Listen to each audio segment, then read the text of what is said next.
Good morning, everybody. Welcome to the very first edition of the NanofabPOM conference.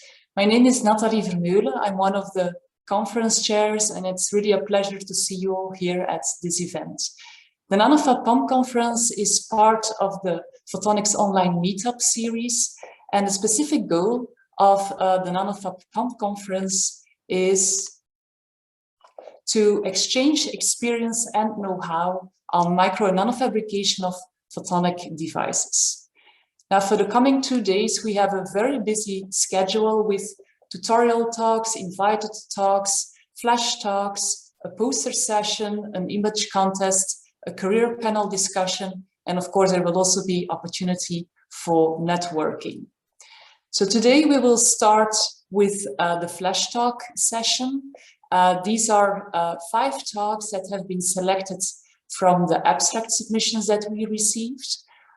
And these talks will be about various topics going from plasmonics to photon polymerization, on-chip waveguide fabrication, lithography, and photothermal patterning. Then after the flash talk session, there will be a poster session on Goudertown and a lunch break. And then in the afternoon, we have the tutorial talks by 3 speakers, David Norris, Laura Naliu, and Hugo Tienpont, and they will be talking about tricks and tips for nanophotonic fabrication, about functional DNA nanotechnology, and also about the Act Fast for Researchers European project. And then finally, at the end of the day, we have the career panel discussion, where 3 panelists and a host will talk about the opportunities, but also the challenges of a career in nanofab. And then we will conclude the day with networking and socializing on Goudertown. So a very interesting agenda for today. Also for tomorrow, we have very interesting talks scheduled, and they are all invited talks. So we will have 10 speakers addressing again various topics related to nanofabrication. So it will be a very, very interesting session as well. And then at the end of the day, there will be the announcement of the image contest winner and the poster prize winner, and again, opportunity to network. Now, this image contest prize and poster prize, and also the conference as a whole, would not have been possible without the support of our sponsors. And finally, on behalf of all the conference organizers, we hope that you will all enjoy the NanoFab conference. So let's start with the first session, the flash talk session. So we will have 5 talks, and the first talk will be 20 minutes because it will be a short tutorial, whereas the other talks will be 10 minutes. And at the end of each talk, there will be opportunity to ask questions. So we will have a short Q&A session at the end of each presentation. So if during the presentations, you as an attendee have a question for the speaker, feel free to post your question in the Q&A box that you find at the bottom of your Zoom window. And so at the end of the presentation, we will then ask your question to the speaker. And we really hope to see lots of questions in the Q&A box to make the conference as interactive as possible. Okay, so now let's start with the first presentation. That will be a talk given by Sebastian Schulz from University of St. Andrews and University of Ottawa. And he will be talking about how to make a good plasmonic metasurface. Sebastian, the floor is yours. Thank you for the introduction, and also, of course, for the opportunity to present this conference and for organizing this exciting conference. So the talk that I'm giving today is a collaboration with 2 colleagues of mine from the University of Ottawa. These are Orad Rashif and Jeremy Upham. And so there's obviously lots of talks following this conference on metasurface fabrication and details on different deposition methods and this. So really, today we want to focus on the hidden ingredients, the tricks that normally don't get told, right? So maybe a better title would be the mistakes that we've made and what to learn from them. And because we have almost 40 years fabrication experience between us, we have done plenty of mistakes, so there's lots that we had to learn. So the motivation is that quite often we might have a meta surface layout like this here. So we have a circular array of L-shaped nano antennas in this example, but far too often they come out as either of these two pictures, that either the antennas— Sorry, Sebastian, we cannot see your slides actually. Oh dear.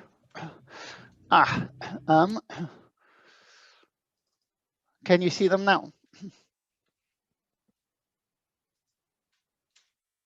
Yes, now it works perfectly. Okay. Thank you. Yeah, sorry. So yeah, the issue is that far too often we have a layout of this sort, that we have L-shaped antennas in a circular array, but unfortunately, when we fabricate them, they come out either the completely wrong shape, looking more like blobs than L shapes, or worst, that they actually have disappeared completely and our device is just not useful. So we want to share now the tricks that we use to reliably get our antennas to look like the design that we made in the first place. So the fabrication process that we'll follow is a fairly basic one. Because it's the one we use most of the time, and also it covers all the key ingredients. So we are going to start with a substrate. We will spin coat it. We will discuss the tricks of doing our e-beam exposures, follow on development, deposition, and then finally the liftoff step. And since we're talking about a basic process, there's also a few basic rules for nanofabrication that you always have to adhere to. The first thing is be consistent. And we don't only mean the obvious things, like if you bake your resist at 180 degrees, bake it at that every time, but also things that you might not think of. But for example, if you normally wait, or when you develop your recipe, wait 30 seconds between depositing your resist on your sample and then pressing the spin button on your spin coater, then wait 30 seconds every time. Even small things like this can affect the outcome. Be patient. You can't rush nanofabrication. If you're in a rush and you try to fabricate a device, you might as well throw it in the bin straight away. It's not going to turn out well. Check everything, every time. Is my resist the correct thickness? Is it the right dosage? Did I use the right temperatures? Did the hot plate heat up? Things like this. And if you must change something, recalibrate your process. And this can even be small things, like if a spin coater gets moved in a different wet deck, the airflow and humidity locally might just be a touch different, which might just give you a small difference in your outcome, right? But that's kind of the basics. Now, before you can do any fabrication, you need to have a design that you can fabricate. And if your design is not very good, the meta surface at the end will not be good. But you also have to be careful, because things you have to consider when designing is, can you actually fabricate it? So what is the minimum feature size that you can achieve? Include that in your design. How many layers can you have? What materials?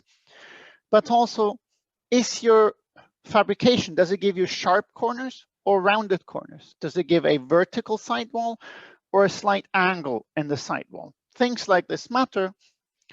And equally important, not only design what you can fabricate, but also what you fabricate. What we mean by that is, gold is not gold. There's a difference whether you sputter it, whether it's crystalline growth, whether it's evaporated. That's going to have a different permittivity. Or if you're using an adhesion layer, include it in your design, and include if your adhesion layer is patterned like your antennas, or if it is uniform like your substrate. That can affect the working of the design quite majorly. Right, so we've done this, and just to show the impact, here is 3 dispersion curves for gold. They're all correct. They come from different deposition methods. And if we simulate the same antenna with 2 different dispersion curves and 1 sharp corners, 1 rounded corners, we get an over 20 nanometer shift in the resonance position of these antennas. Just to show that a few nanometer corner radius and the dispersion curve change can make a massive impact on your device. So you really do need to be aware of how well your design can match. Now, first step in our fabrication, we said, is spin coating.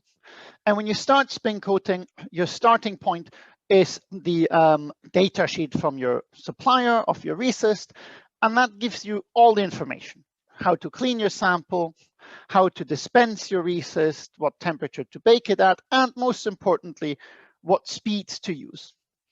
Except that everything on here is highly dependent on the environment. So for example, if we look at this point here, PMA A2, 1000 RPM, we should get 100 nanometers. But in St. Andrews, because of the spin coater and the equipment you use, we consistently get 115 nanometers. That works well for us, but it means you have to develop your own recipe. You can't just take the recipe from the supplier and think that it's going to work. It's your starting point, not your end point. And things to do, be aware when you spin coat, because these details really matter. Check your thickness. Last week, I tried to spin 400 nanometers of resist. I came out with 2 microns because my resist had gone off. Spin first thing in the morning. Overnight, all the particles get filtered out of the clean room. Your clean room is never as nice and clean as first thing in the morning.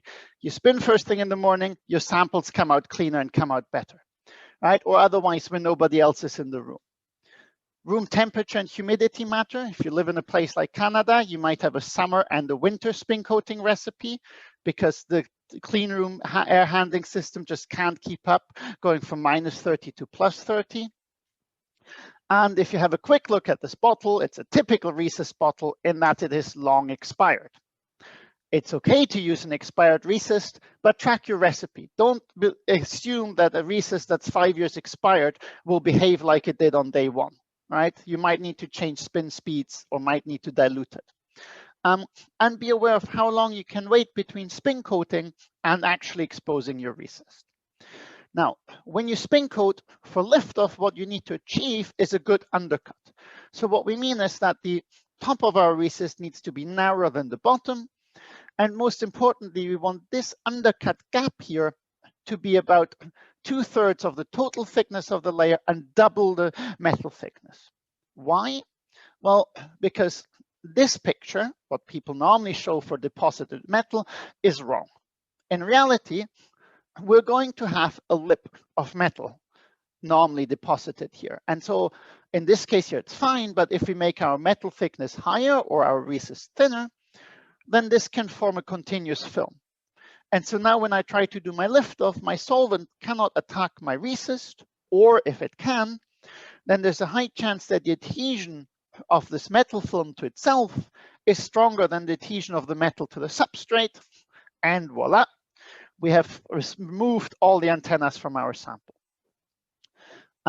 One other kind of hidden thing to be aware of when doing resist spinning, especially when doing the bi-layers, is that you need to bake this first layer much longer than normal. So we bake 10 minutes instead of 90 seconds for the first layer. And the reason is that when I add the resist for the second layer, these are both PMA, so they have the same solvent. So I will start to redissolve my already deposited layer, and the resist can start to mix. And so if I'm not consistent here, and if I don't bake this first one long enough, then they intermix, and I don't know in what form, and so I don't know what my final undercut looks like. And that gives me a poor yield. So we've spin coated our sample, so we move on to the e-beam lithography. And the picture that everybody in e-beam lithography shows or has in their mind is this one, that we have kind of a pencil that goes up and down and colors in our structure very precisely. And it is a beautiful picture, and it is completely wrong. In reality, what we have is we don't have a pencil, we have a giant airbrush that's typically much, much wider than our structure. So it's like trying to do fine lettering with a graffiti can. So how can we achieve this? Well, the reason that we can get away with this is that the developing acts as a thresholding. We have a broad exposure and then we threshold, and that gives us our final structure. Now, if we have an individual antenna, or a few antennas that are widely spaced, this is fine. But if our antennas get too close together, then the airbrush, this tail, will start to overlap with each other. And now the center has a much higher dosage than expected. And when we threshold, instead of having multiple individual antennas, we get a giant block of metal. And so this needs to be accounted. This is called the proximity effect. It needs to be accounted. And this reason is that when the electrons start hit the PMA and then the substrate, or the resist and the substrate, they scatter. And now the tricky part is that how they scatter is strongly dependent on the type of resist that you use, very dependent on the substrate, and also on the acceleration voltage. So again, you need to develop your own parameters for this, or find them for your recipe. You can't just take a random set of parameters and hope for it to work. Now, not only can they affect things between structures, especially this forward broadening here can also affect from within one structure itself. So if we look at our L shapes, I can see that even so this point here should have no exposure, if I try and paint this L with an airbrush, this is going to get quite a bit of dosage from these two corners, and more than, for example, a point sitting down here. And so all my corners are going to be rounded. And that's really bad for this type of antenna. So what our approach to this problem is, and we've discussed it in more details in this paper here, is to add little cutouts or additions and cutouts to all the corners to just kind of sharpen them. And that's how we went from these blobs to L-shaped antennas. That's the key difference here. There's a few more things. E-beam lithography is beautifully complicated. So a few more things that we need to consider. And one is the right field. So the E-beam cannot expose a 2-inch wafer by just deflecting the beam over 2-inch. Deflects the beam by a few hundred microns, and then it moves the stage. And the problem is that the stage movement is mechanical, it's controlled with an interferometer, and it almost never lines up perfectly. There's an error typically 10 to 100 nanometers, but in plasmonics, that matters. 100 nanometers is a big distance for us. So if possible, keep your device within one right field, then you don't have to worry about that. If not, try and keep this boundary between two antennas. Simply, if I change the distance between two antennas by 50 nanometers, is typically a lot less of an issue than if I stretch or compress an antenna by 50 nanometers. Unfortunately, sometimes this just isn't possible. And then you get images like this, where you can see here that we have 4 right fields, 1, 2, 3, 4, and here's 2 lines separating them. And if you zoom in, you can really see that we've beautifully cut our plasmonic antennas in 2. And obviously, these antennas aren't going to work. Luckily here, it's a small number out of a massive antenna array, so it didn't affect the device performance much, but you might not always be this lucky. So be aware where your right field is. And the last thing you have to address in electron beam lithography is charging. So often we want to work with glass as a substrate because maybe silicon's absorbing, or we don't want the rough back surface of a silicon wafer. And the problem is that if your substrate does not conduct, then as you expose your sample, electrons build up. And so they're going to start deflecting future electrons, which ends up defocusing the beam. And if your beam is defocused, your exposure will turn out bad.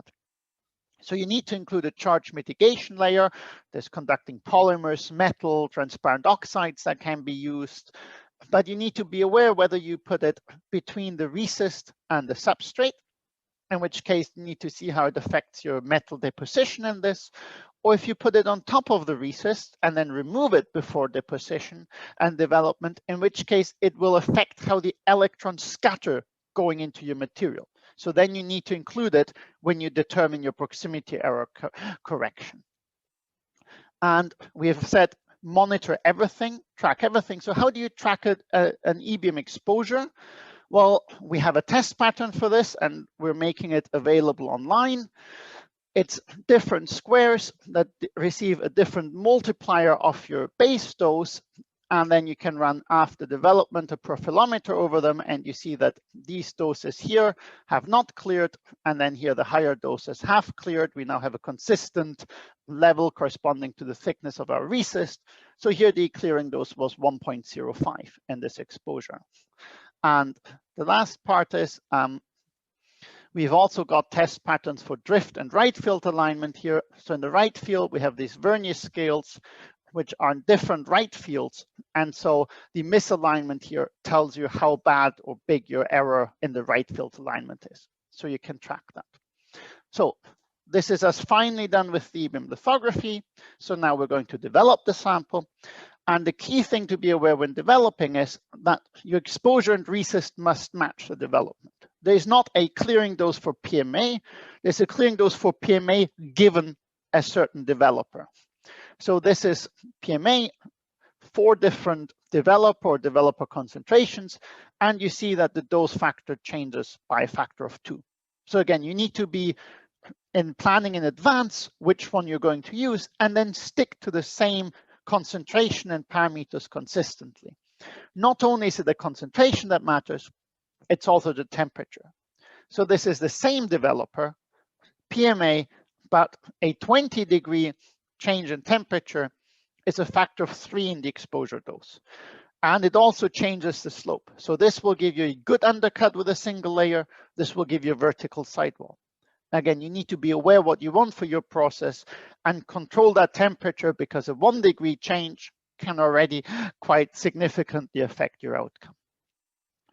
Once you have developed your sample, you can deposit your metal or your material. Key things here to be aware of: which materials work together and whether this is previous processing, subsequent processing. For example, if I have PMA as my resist and I deposit a material that requires 200-300 degrees sample temperature to deposit nicely, my PMA will simply reflow and all my patterns will disappear. So be aware of details like this. Do you need an adhesion layer? If yes, include it in your design because it can affect the working of your device. Look at directionality of different processes and how this affects your liftoff, for example. And finally, always check the thickness. So for that, we recommend you put a witness sample on. And our recommendation is, even if your sample is glass, make your witness sample a little bit of silicon, because then you can cleave through it and you can get these beautiful SEM images, and you couldn't get this nice a cleave and then image without charging if you had a glass substrate. So not only does it help you track your process, it also helps you publish because you have better images for your papers.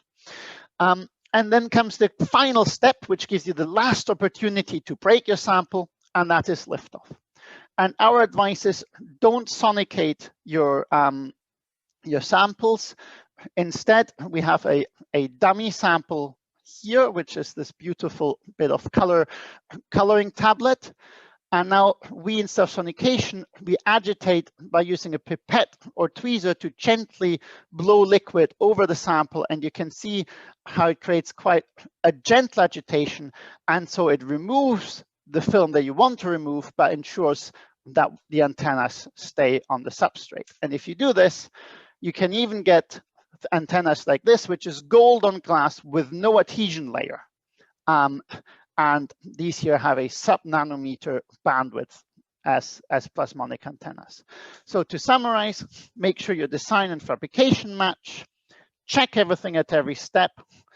Good luck getting beautiful meta surfaces.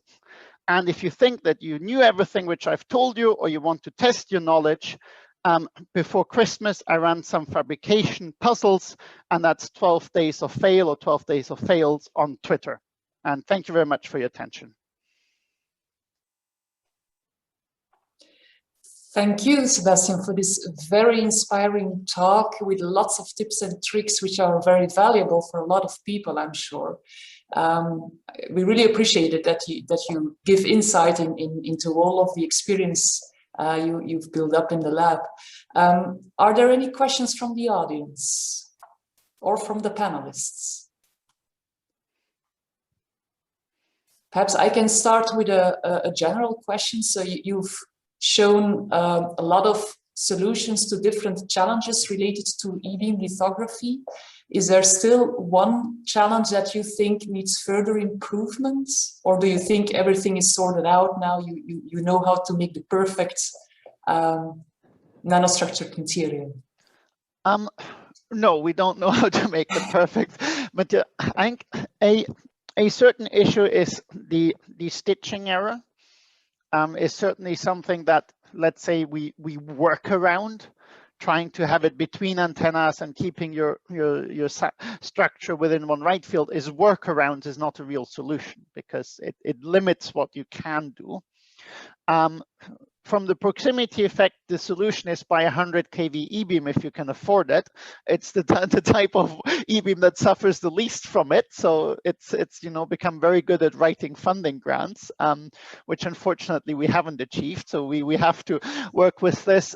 So I think the proximity in e-beam proximity effect, stitching error is there, and then it is hard to have all this consistency throughout your whole process.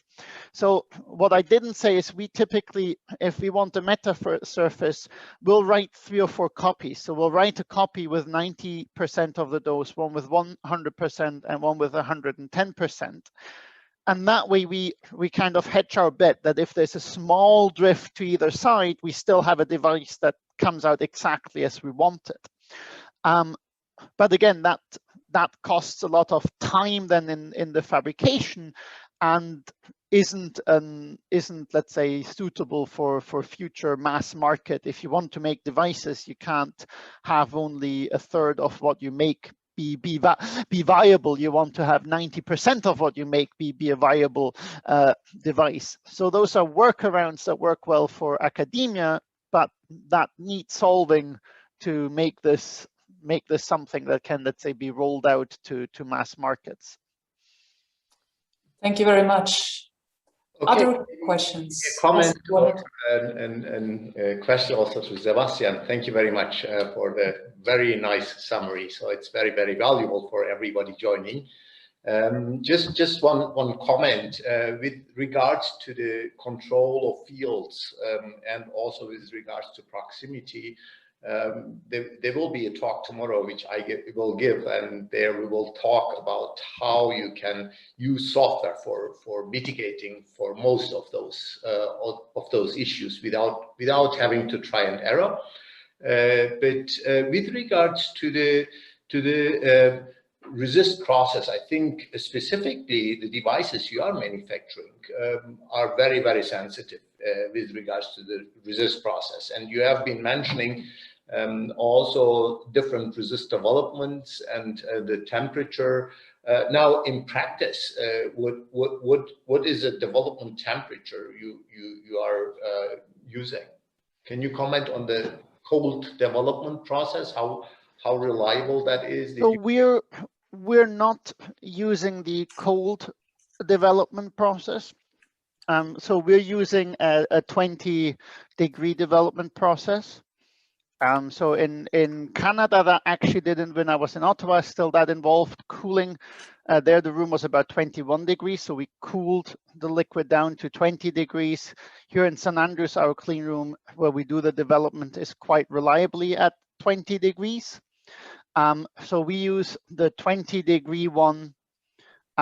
It works well for us, and let's say the not having to cool it is quite reliable. Now for other fabrication processes, we sometimes heat it. So if we do SEP exposures, and NanofabPOM, we use 23 degrees. So we actually heat our sample up from 20 to 23. For all of them, my advice would be to use a thermometer and check the temperature just before you develop. So take a thermometer. Ideally, if you can have one of the IR one that don't involve physically touching your sample, then you avoid risking putting something into your developer. But otherwise, a clean thermometer, and just check your resist temperature. And that way, worst case, you ensure that you're at the right temperature, and you can, if you don't have a Peltier cell or anything, you can always cool something by just running a bit of water from the tap and standing it like in a water bath to cool your liquid down and to heat it up. set a hot plate to a small temperature, 30 or 40 degrees, so that you don't you know, blow up depending what resist you use. Don't set your lab on fire, please.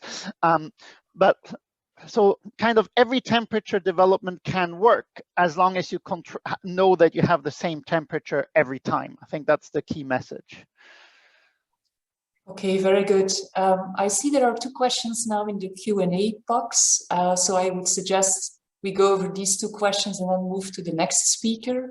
The first question is, are there any errors on the structures that is present due to thermal instability of equipment and or the room? So let's say the dose variation in the electron beam lithography, or what I show here, this this drift pattern on our resist, on our pattern here, this has a lot to do with thermal instability in the clean room for long exposures.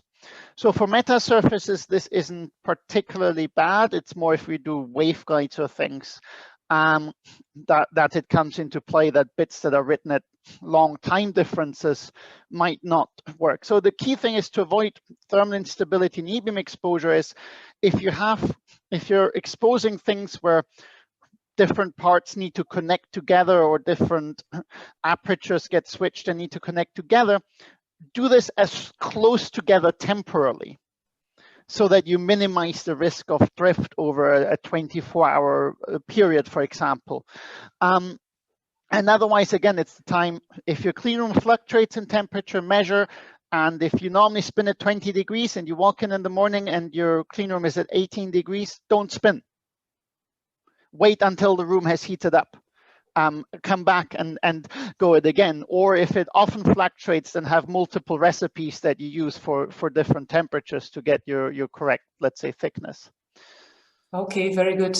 And then the last question, are you using e-beam alignment marks? And if so, which ones work best for you? So we don't use e-beam alignment marks for our meta surfaces, but that's because they're single exposure. So we don't need to.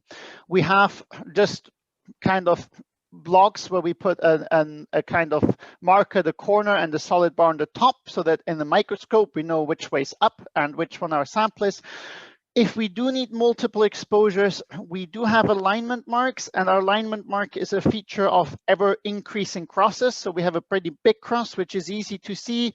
And then in the gap in the center of the big cross is a smaller cross where the edges are kind of pointed in as sharp arrows. And so that in the end, it leaves a 100 nanometer or smaller sample, but again, that has a shape to it so that you can really quite accurately place in the center. And so we can do alignment from different exposures to less than 100 nanometer error.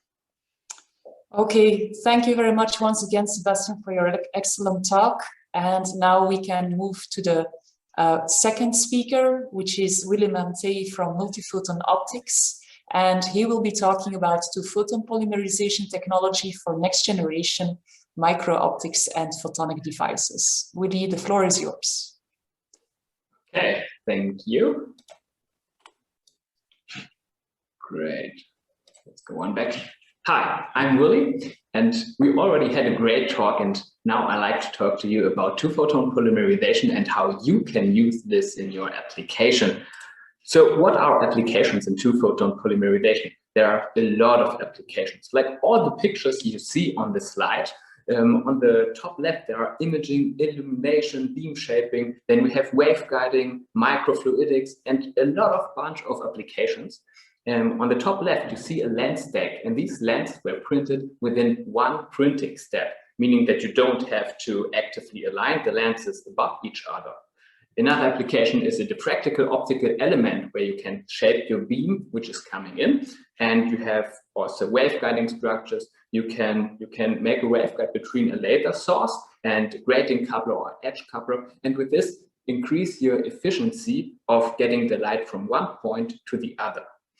And on the left side, you see markets like micro-optics, photonics, quantum technologies, and applications like in the LiDAR, in camera, and safety, etc. So you see there's a huge bunch of applications, but there are also some uniquenesses for 2-photon polymerization. Like we have a 100 nanometer resolution, and we can print in 1D, 2D, 2.5D, and 3D. And the good thing is we can print on like any device, on active and passive devices. But what is two-photon polymerization? So it is a direct laser writing technology. We have a femtosecond laser beam, and we are focusing this laser beam into a negative photoresist.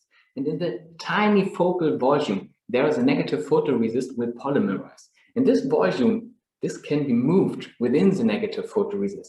And while moving this, you can make any complex 3D structure with the along the laser's trajectory. And with this, you can achieve nano, micro, and meso structures. Going on to what is the technology? So we could bring it down to a very simple application. We just need 3 steps. So like a cook, when he is cooking a meal, we need a recipe. So we need to know what machine do we want to use, what material do we want to use to achieve the correct properties for the application, what chemical treatment, etc. And then that is only the 3 steps. So you deposit your material on your active device, on your substrate, whatever. Then you make your printing process. And at the end, you are developing. So we like to remove the still fluid material, and you just like to stick to the polymerized material. And that's it. Deposition, printing, and development. And two-photon polymerization can not only be used for additive fabrication, like with negative photoresists, we also can work with subtractive fabrication, use an AZ lag or use metal ablation.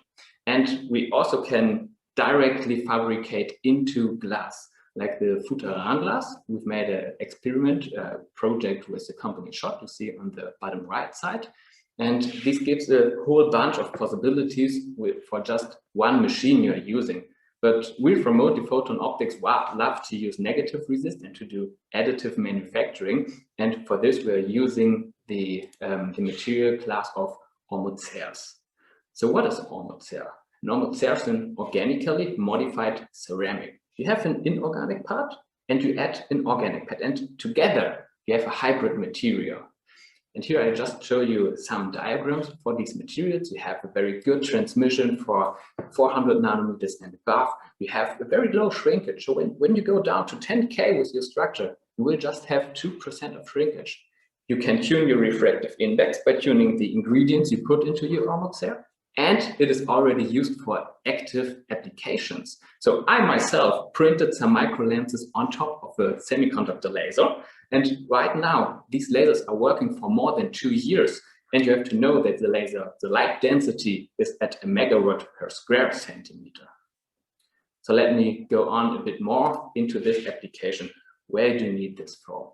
It is for gas sensing applications. You like to use tiny semiconductor lasers that you can shrink your footprint of your whole package. And the bad thing about semiconductor lasers is that you will get an elliptical beam shape, and your sensors love to have a round beam shape, that the whole efficiency of your system will be bigger. And therefore, you use your tiny semiconductor laser and you have a bulky micro lens or a bulky millimeter lens. And you're actively aligning this in front of your semiconductor laser, and then you glue both together and you have your setup. What we do is we just delete the active alignment, we delete the bulky optics, and we are taking a look at the very tiny semiconductor laser, especially at the facet. It's a 2 × 2 micrometer square facet, and we are printing our micro lens directly on top of this facet. And then we achieve a round beam profile directly after the facet. And that is what two-photon polymerization can be used for. So most people think, okay, you are doing nano and micro 3D printing, meaning that you have that your project will take ages. That printing one structure, you need months maybe for the fabrication.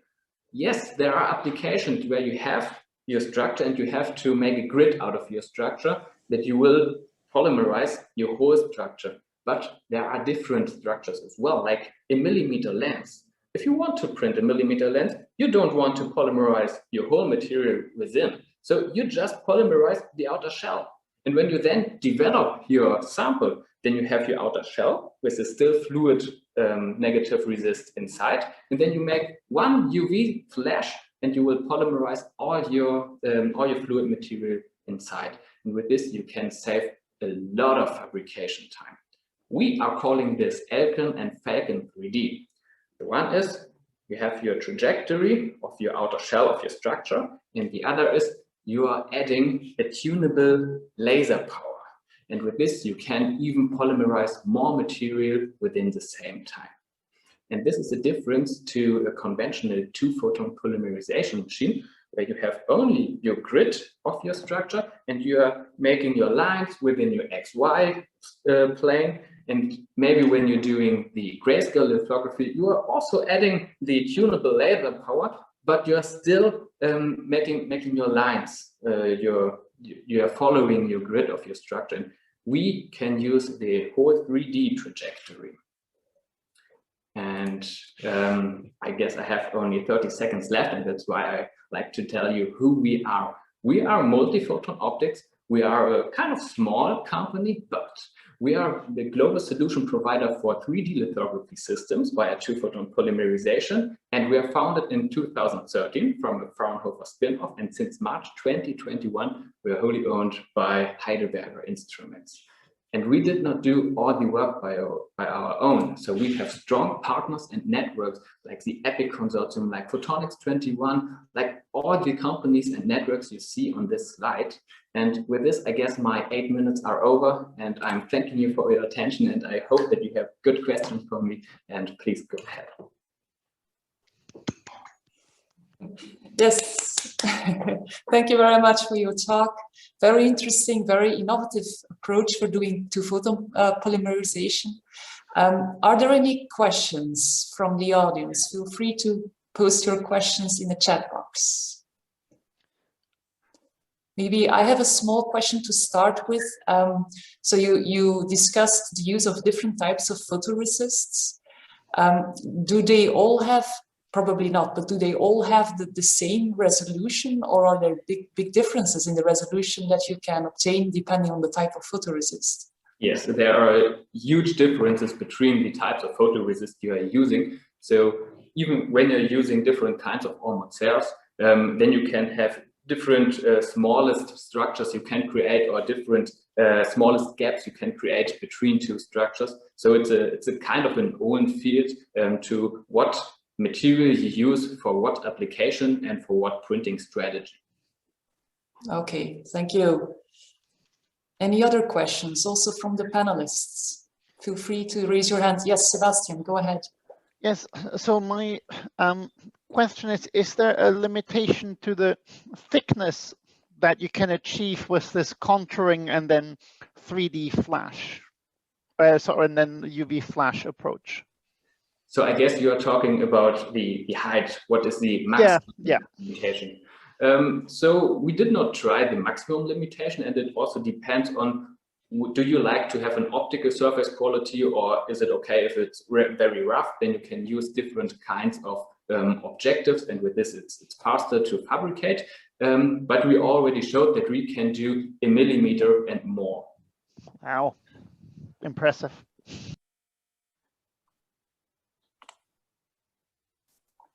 We still have time for one final question from the audience or from the panelists.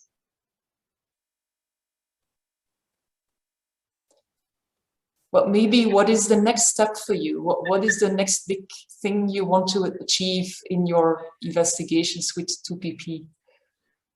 That is a very good question.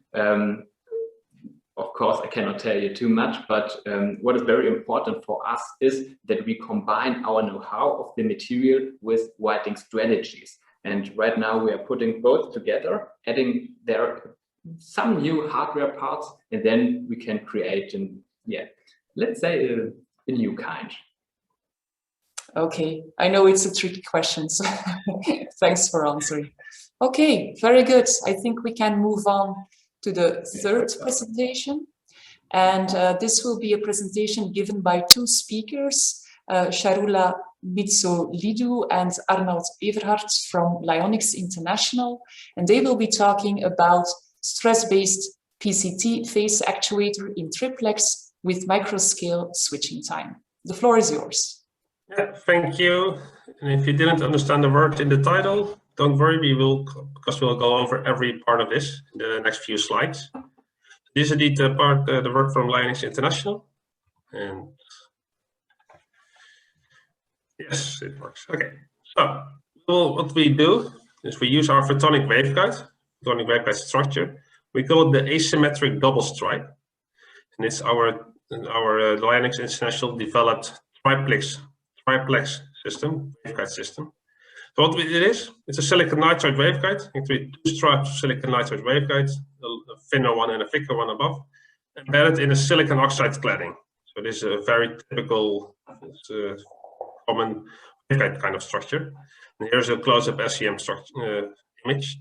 So the advantages of this asymmetric double stripe is we have a very wide wavelength range, 400 to 250 nanometers. It's a low loss. So the advantage of silicon nitride is low loss. And in this specific asymmetric double stripe, we call it ADS as well. It's a small band radius, so we can make small structures on our chips. So, and then I'm going to the next slide if I'm able to. Yes, okay, so the challenge for these kind of structures, the waveguide, because they're all passive materials, they're all insulators. So silicon nitride, silicon oxide, all insulators. And you need some kind of active control to control the waveguide to develop higher order functionalities in the photonic waveguide structure. The challenge is to control the refractive index in the waveguide. So typically, what we've done so far, and all we've been doing, is on the right side is thermo-optic. It's joule heating. So we have a metal layer, a metal structure on the top of the waveguide. We put a lot of current through it, a lot of power into it. It heats up, and because of the heating effect, it will start to heat up the waveguide as well. Of course, the waveguide at higher temperature is a different refractive index. So in that sense, you can control and actuate the refractive index of material.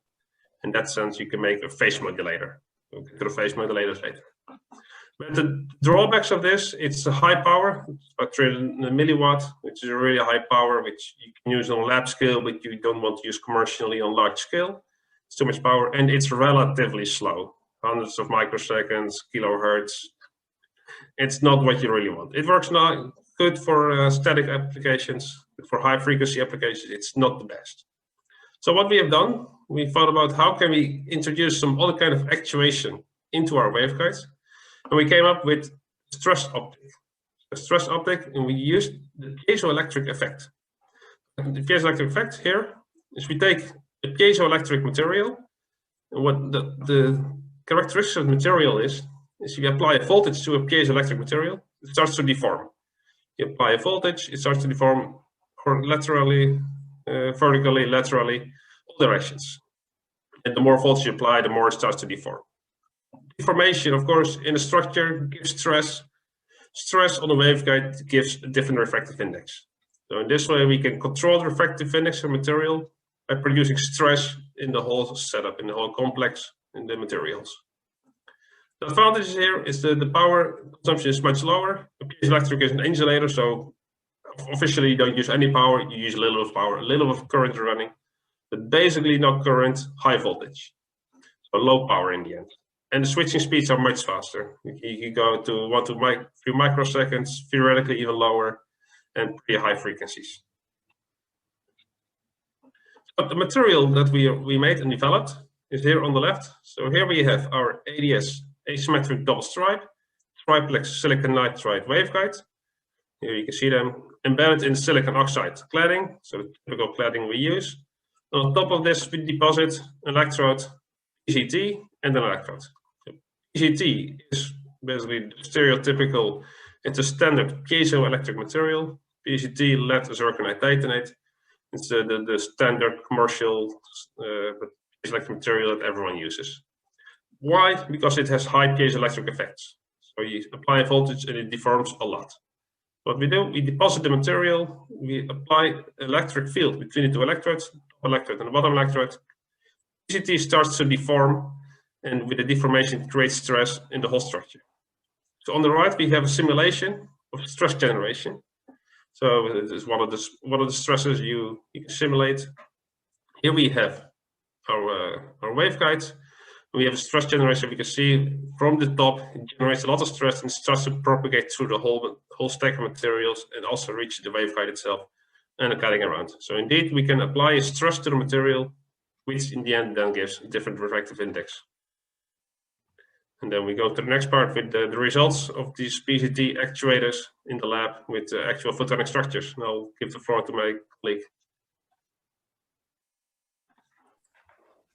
Hello, I'm going to continue by presenting the experimental characterization of these PCT phase shifters. So for the measurements we used as a testing structure, a symmetric Mach-Zehnder interferometer. Here you can see the structure. Because this structure allows for a direct translation of the phase shifting to an amplitude level variation, and that makes the measurements much easier. Firstly, we perform DC voltage measurements in order to characterize the tuning efficiency of the phase shifter. So in this case, the phase shifter is driven by a DC voltage source, and an external laser is coupled into the on-chip waveguide of the MZI. The external laser emits a continuous wave at 1550 nanometers, and the output of the MZI is connected with the optical power meter. So what we do is we record the optical output power as a function of the input at applied DC voltage, and with this way we obtain the half wave voltage. So the voltage that needs to be applied in the PCT phase shifter in order to switch the power between the two outputs of the MZI. We also performed speed performance characterization for this phase shifter with dynamic measurements. So in this case, we actually drive the PCT phase shifter with an electrical waveform generator that generates square waveforms with frequency up to 116 megahertz. Again, a continuous wave is inserted on the MZI, and now the output is connected with the external high-speed photodiode. The photodiode converts the optical signal to the electrical waveform and sends it to the oscilloscope, where we obtain the step response of the phase shifter. It should be noted that the MZI was a part of a bigger on-chip architecture. Here on the right side, I have the photo of the chip that was used for the measurement. So actually is a fully packaged chip that includes also electrical PCB boards that provide the interfaces for the connection of the driving electronics with the leads of the phase shifters. And also it is attached a fiber array that provides the input and output optical interfaces.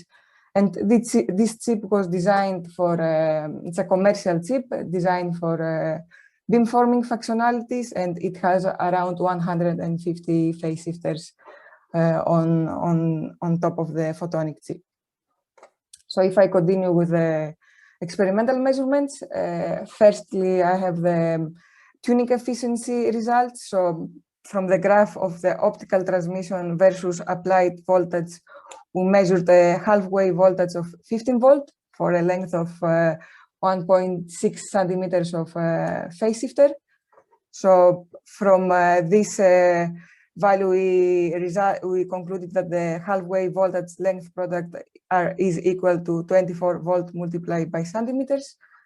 We also measured the losses of the phase shifter that are equal to 0.1 dB per centimeter, are mainly waveguide propagation losses in silicon nitride, while the stress optic effect actually adds only negligible losses. And if we also include the loss value, then we conclude on a VPI length loss product of 2.4 volt multiplied by dB. Next slide shows the step response, the speed performance of the phase shifter. The step response corresponds to a linear first order linear system with time constant of 1.8 microseconds. We also measured the switching speed of the phase shifter, which is equal almost to 4 microseconds, and this value actually corresponds to the time that is needed to switch between the low amplitude level to the high amplitude level that are recorded on the oscilloscope. And to sum up, to summarize this presentation, we focused on the evaluation of the performance of the PCT phase shifters. We measured the half-wave voltage length product and the losses that are introduced by the phase shifter. And from these two basic measurements, we conclude to a half-wave voltage length loss product of 2.4 volts multiplied by dB. And we also showed the speed performance of the phase shifter that is at the micro scale, at the microsecond scale. So that's the end of the presentation. And yeah, we are also happy to answer any of your questions. Okay, thank you very much for your interesting talk. A little applause. It was very nice to see the latest results and regarding the new devices available in the triplex platform. I see we have already one question in the Q&A box. Do you see crosstalk between different devices? Yeah, I can answer this. Yes. So the stress generated by the PCT, by the piezoelectric material, propagates a couple of microns. So even if you have the next device, let's say 5 or 10 microns next to the current one, you don't see crosstalk because the stress doesn't get that far. Exactly. So that's also an advantage comparing with the heater actuators. So we can say that the crosstalk between the neighboring phase shifters is much lower. It's negligible. You can really put the phase shifter really close. Thank you. Perhaps also a small question from my side. Is this device already available in the multi-project wafer runs of Lyonix, or will it become available in the future? It will become available very soon. So custom runs, we already do PCT for customers indeed. The multi-project wafer runs, we don't do them yet, but definitely if you have questions or you want to have it, we can probably integrate something. We can think about it. Okay, excellent. Sebastian, do you have a question? Yes, so you, again, as I said, very nice results and very nice talk. So you showed, I think, speeds on the order of 1 to 200 megahertz here. So let's say, what's the, in terms of modulation speed, what's the ultimate limit of this approach? How fast do you think you'll be able to get? Okay. Yes. Yeah. Yeah, indeed, this is some first results that we have. The device is under development and optimization, so we expect that we can improve the speed. Indeed, we target 100 megahertz. I will say it's a very nice future target, and it can indeed optimize for example, the capacitance of the whole structure, the electrodes and the lead, and that's actually what we think that it's the road to optimize the electrode structure. Thank you. Okay, very good. I don't see any further questions, so thanks again for the presentation, and then we can move forward to the fourth presentation in this session, which will be given by Casper Okholm from Inano and Aarhus University, and he will be talking about subtractive whole mass colloidal lithography for large area advanced nanostructure fabrication. The floor is yours. Thank you. I will just start sharing my screen.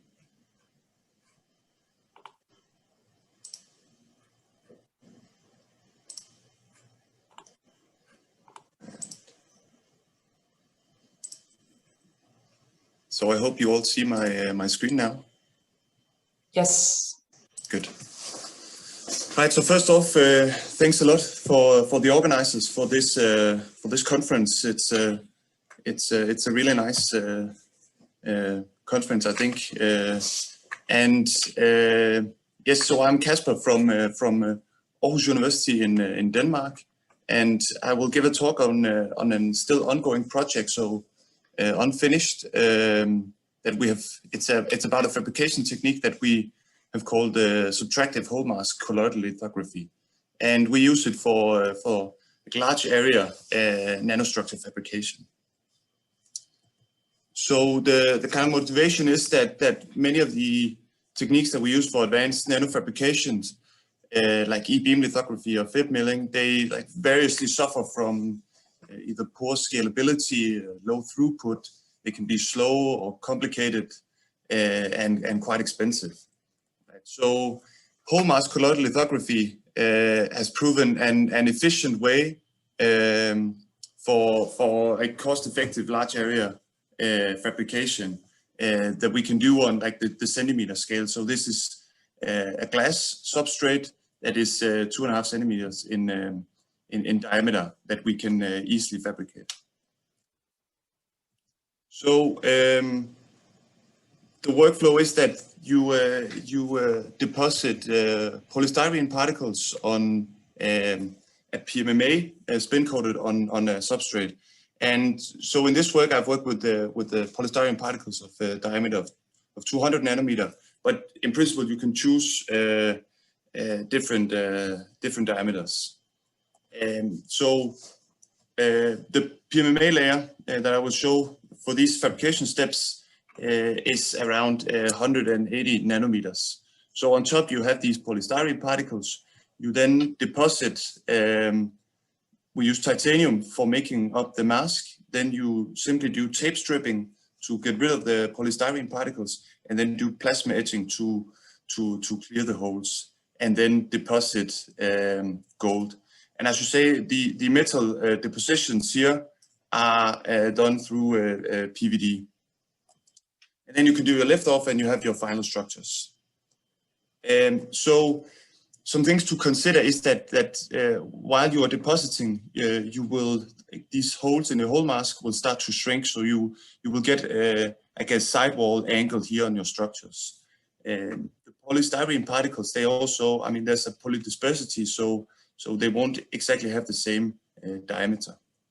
And then you have the geometry of the hole mask. So most of the structures that you will see produced with this way they are like disc structures. But there have been some reports in the literature of how to overcome and make like other geometries, usually by depositing with an angle and rotation. And also some other examples how to generate more advanced structures with this technique. But we wanted to take this even further. So we came up with this idea about subtractive whole mask colloidal lithography. And the idea is to use a sacrificial metal deposition. So in this case, aluminum. And you'll see an SEM image on the right side. And you can clearly see that there's this sidewall angle. So if we say that has an angle, then if we choose to then deposit our next material with an angle alpha that is larger than this sidewall angle, some of the metal, in this case gold, will reside on the top of the sacrificial layer, and some will go to the substrate. And what's important here is that there's like this shadowing effect that will make sure that the gold, the two gold parts are disconnected, that you can easily see here in the SEM image. And then afterwards, we can do the subtraction part, which is just to wet etch the aluminum such that the gold that resides on top is also removed. And in our PVD system, we have the chance to both do angled depositions, but also in the meantime do it with rotation. And this allows us to make rings or these funny crescent-shaped structures. The nice thing about this technique is also that we can tune the different structures.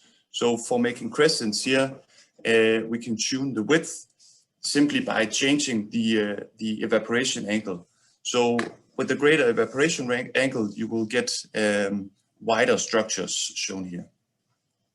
And it would be similar with the rings. You will get thicker width of the rings. So imagine now that before you deposit the sacrificial layer, you deposited a gold layer first underneath, shown like here in this sketch. This will then allow you to make these kind of nano cavities. So here shown a gold disc crescent cavity that have these very small gaps in between. And these are actually structures that given Sebastian's nice talk in the beginning, would be quite difficult to make with the technique like EBL. And again, we can tune this gap by changing the evaporation angle, or we can play around with the sacrificial height to get gaps all the way down to 3 nanometers. And some of the optical properties, I won't go into depth with this, but this is gold, so it's able to support localized surface plasmon resonance. And with these tiny gaps here, we're able to generate these very high local field enhancements that could be of interest. So again, if we consider that we also rotate while depositing, we can make these concentric ring disc nanocavities, and we can tune the gap between the ring and the disc, again by changing either the sacrificial height, the height of the sacrificial layer, or alternatively by the evaporation angle. And again, we see that we are able to, at least shown in the simulations, to generate these very high local field enhancements. So for another application, we're also able to make bimetallic structures. In this case here, it's titanium and gold, which might not be the most interesting case, but we would like to set up that so that we can deposit other noble metals like platinum and palladium, which should be possible. And then this could be interesting in terms of plasmon-assisted catalysis. So to conclude, we have I've shown you this idea of the subtractive hallmask colloidal lithography, which is a fairly simple idea. We make use of a sacrificial layer to subtract desired parts of structures. It's a very versatile technique that can be used for large area fabrication. It's cost effective, and here I've presented images of rings and crescents, and also these kind of cavities. And you can also, I mean, there are a lot more room to play for making more advanced structures. And in terms of applications, I mean, we would like to use this for plasmonics. So especially interesting could be to look at the spectroscopy and surface enhanced Raman spectroscopy with these very high localized electric fields, also for sensing and for catalysis. So I'd like to thank my group, the Nanobiointerfaces group, my supervisor and the organizing committee, and also the audience. So thank you for your attention. Thank you very much. Very interesting to see all the possibilities with the subtractive lithography. We have already 2 questions in the Q&A box. Can you envision any way to pattern the particles, or do you think that they will always be randomly distributed? So you can, in principle. So I mean, this would be similar to like a nanosphere lithography. So you would maybe be able to make it like a hexagonally close packed. The problem is then that they are in contact, but there have been reports that you can then shrink those particles. So then you will have like a hexagonal lattice that will make it periodic then. And the second question, I think it's a bit related to the first one. How do you manage to control where the particles sit on the PMMA? So we don't, I mean, they are randomly distributed. There will be like a specific minimal distance, but it's randomly placed around. So the way we get them to stick there is that we use different steps of polyelectrolytes to make the PMMA charged, and then the polystyrene particles are negatively charged. Thank you.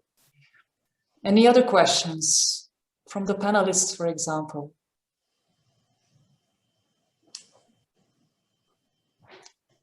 If not, then I think we can move on to the next speaker. So thank you again for the very nice talk.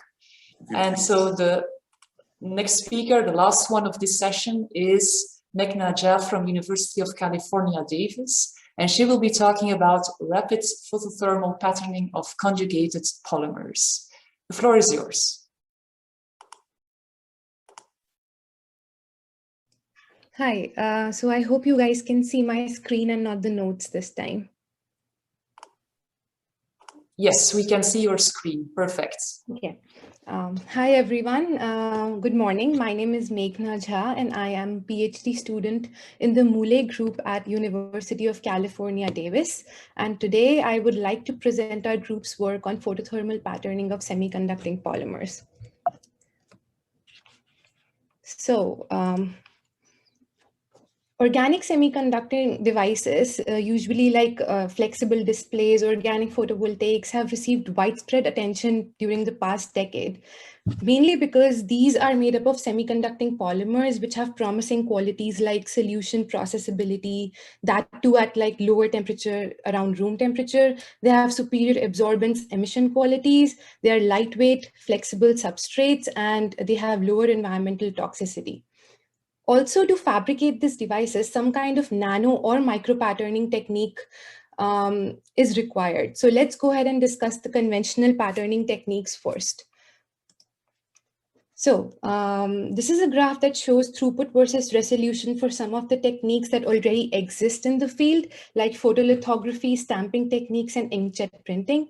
Photolithography, as we all know, is one of the most common patterning methods in the semiconductor industry. It's got really high resolution and can reach less than 0.1 micrometers of the pattern size, but the processing steps are mainly incompatible with semiconducting polymers that we use, since most semiconducting polymers are soluble in casting and stripping solvents that are used in photolithography.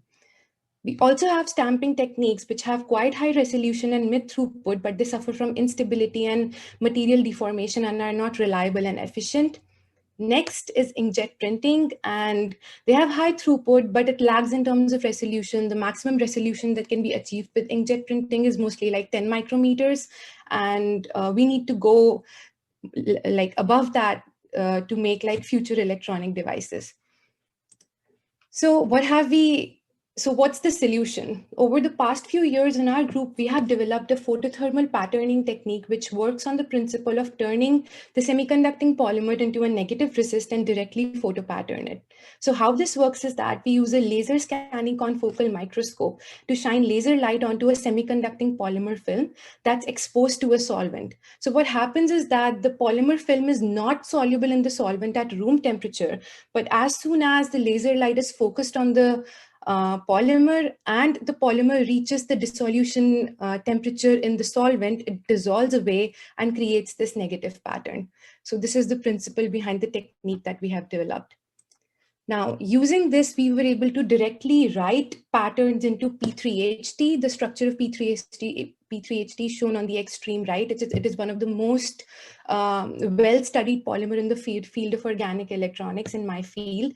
And on extreme left are the AFM images of the pattern that we created, UC Davis, and below that is the height profile along that red dotted line. Also in G, we have showed the smallest pattern that was created. We were able to achieve sub-diffraction limited resolution using this method. The base width was around 280 nanometers, and the half width we achieved was 95 nanometer, which was quite revolutionary in the field. Also, not only that, we were able to tune the feature size by adjusting the laser dose and the exposure time. We were able to draw lines using these different laser powers and dwell times. You can see the AFM images on the left, and on the right, you can see the line profiles. And it's really intuitive that as we increase the laser dosage and the dwell time, the width of the pattern also increases. But like, how do we understand the mechanism behind this process and how can we make this more quantitative? So what we did was we did the thermal modeling on this process, and we used a finite element model of temperature versus time, and the results I presented here. So A shows the temperature maps of the polymer film at quasi-steady state before dissolution can occur, and also at 10, 40, and 200 microseconds. And the solid lines are the contour lines. The dashed ones are the dissolution front. Now, as the dissolution proceeds,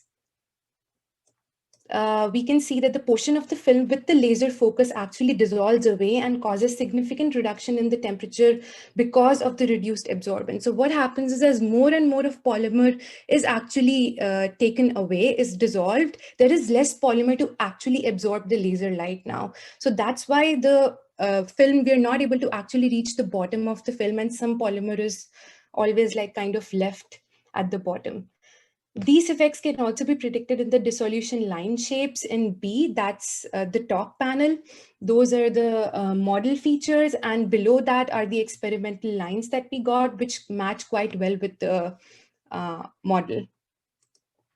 So hence, to summarize, I would like to say that we have demonstrated a universal optical patterning technique using organic semiconducting polymers, and we were able to achieve sub-diffraction limited resolution of 300 nanometers. We were also able to come up with a model to explain what is actually happening, what's the science behind that. Also, one thing that I would like to point out is that the optical source that we have used here is a laser scanning confocal microscope, which is not actually meant for photolithography. Hence, we are kind of limited in the right speed and the right area. Now, since we have all the processing steps and the model figured out, in the future, we would like to continue to explore this on a better optical source that has the ability to make this process more like roll-to-roll compatible by improving write speeds and area. And thank you so much. I am not in one of those images. I just could not find one in which I was. And I would be happy to take any questions that you have. Thank you very much for your talk. Very interesting to see also how photothermal effects can be used for nanopatterning. Are there any questions? Yes, Anya. I have a quick question. Magna, did you try to modify the temperature of the solvent that you're using? Kind of like Sebastian was mentioning, do you think that would be something to play with?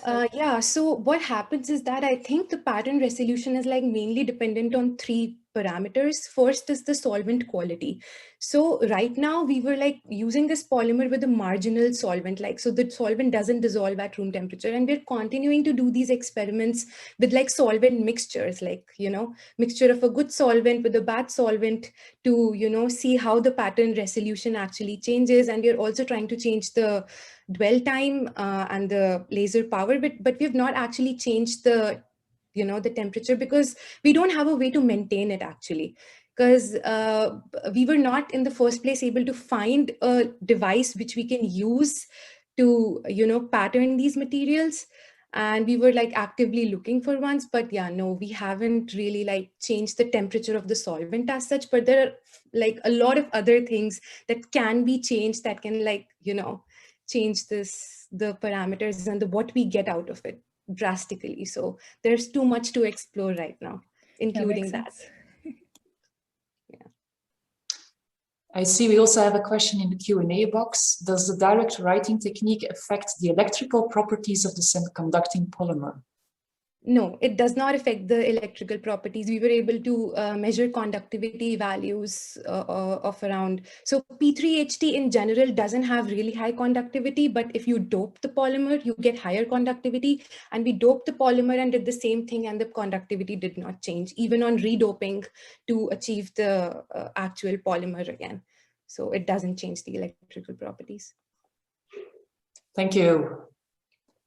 The last question from the audience, perhaps? Yeah. Anyone? Well, if not, thank you again for the excellent talk. And this is the last talk of the Flash Talk session, so we can conclude the session. And I would like to thank all the speakers again for their great presentations. It was really nice, interactive session, so we are very happy for that. And now I give the floor to co-chair Tatev. She will explain how the poster session will be organized.